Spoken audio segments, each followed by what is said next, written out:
રાજકોટ પોલીસને એલસીબી અને એસઓજીની ટીમે સાથે મળી અને એક મહત્વપૂર્ણ કાર્ય કર્યું છે। આ સાથે જ છે તે પીજીવીસીએલની ટીમ પણ પોલીસની સાથે સાથ અને સહકાર આપ્યો છે, જેને લઈ વિગતવાર ચર્ચા કરીએ। નમસ્કાર, આપ જોઈ રહ્યા છો ન્યૂ ભારત ન્યૂઝ અને હું છું આપની સાથે વલ્લરી વ્યાસ। રાજકોટના ગ્રામ્ય જિલ્લા એસપી વિજયસિંહ ગુર્જરની એક મોટી કાર્યવાહી હાલ ચર્ચાનું કેન્દ્ર બની છે। વિછિયાના આકડિયા ગામે કોમ્બિંગ હાથ ધરવામાં આવ્યું હતું। તો રાજકોટ ગ્રામ્ય એલસીબી અને એસઓજી ક્રાઇમ બ્રાન્ચ સહિતની પોલીસે કોમ્બિંગ હાથ ધર્યું હતું। આકડિયા ગામમાં 17 ગુનેગારોના રહેણાંક મકાનમાં સર્ચ ઓપરેશન હાથ ધરવામાં આવ્યું હતું। આ સાથે જ હત્યા સહિતના અનેક અલગ મોટા ગુના ધરાવતા આરોપીઓને ત્યાં વીજ કનેક્શન આપવામાં આવ્યું હોવાની વાત પણ સામે આવી છે। ગંભીર ગુનાઓમાં સંડોવાયેલા 17 આરોપીમાંથી એક આરોપી પકડવાનો બાકી હોય, 2 આરોપી જેલમાં તેમજ અન્ય એક આરોપી ભૂતકાળમાં ગુનાહિત પ્રવૃત્તિ કરતો હોવાનું પણ સામે આવ્યું છે।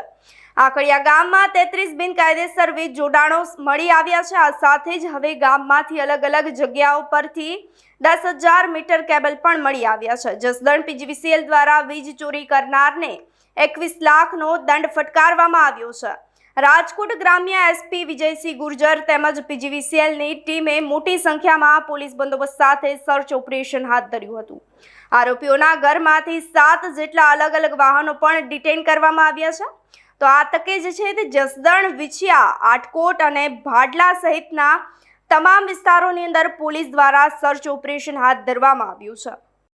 આજરોજ વિછિયા પોલીસ સ્ટેશન વિસ્તારના આકડિયા ગામમાં કોમ્બિંગ રાખવામાં આવી, જેમાં પીજીવીસીએલની 50 માણસોની ટીમ કોમ્બિંગમાં હતી અને પોલીસના 17 જેટલા માણસો સાથે હતા અને અમારા 17 જેટલા આરોપી આ ગામમાં છે, જેમાંથી એક આરોપીને પકડવાનો બાકી છે, 2 આરોપી જેલમાં છે અને બાકીના આરોપી જો છે એ કોઈ અમુક બેલ ઉપર છે, અમુક ઉપર ગુના ભૂતકાળમાં દર્જ થયેલા છે। તો તમામ જગ્યા ચેક કરવામાં આવી અને 33 જેટલા અવૈધ કનેક્શન વીજળીના કાપવામાં આવ્યા અને 10,000 મીટર 10 કિલોમીટર જેટલી મોટી કેબલ જો 3 ફેસ વાળી છે આ પીજીવીસીએલ દ્વારા સીઝ કરવામાં આવી છે અને આ 33 કેસનો અંદાજિત દંડ જો છે 21 લાખ જેટલો થશે। તો આ કાર્યવાહી આજ આકડિયા ગામમાં કરવામાં આવી છે। ગુજરાત પોલીસના આ કડક વલણને લઈને આપનું શું માનવું છે અમને કમેન્ટ કરી ચોક્કસથી જણાવશો। તેની સાથે જ અમારી ચેનલ ન્યૂ ભારત ન્યૂઝને લાઇક, શેર અને સબસ્ક્રાઇબ કરવાનું ભૂલશો નહીં। નમસ્કાર।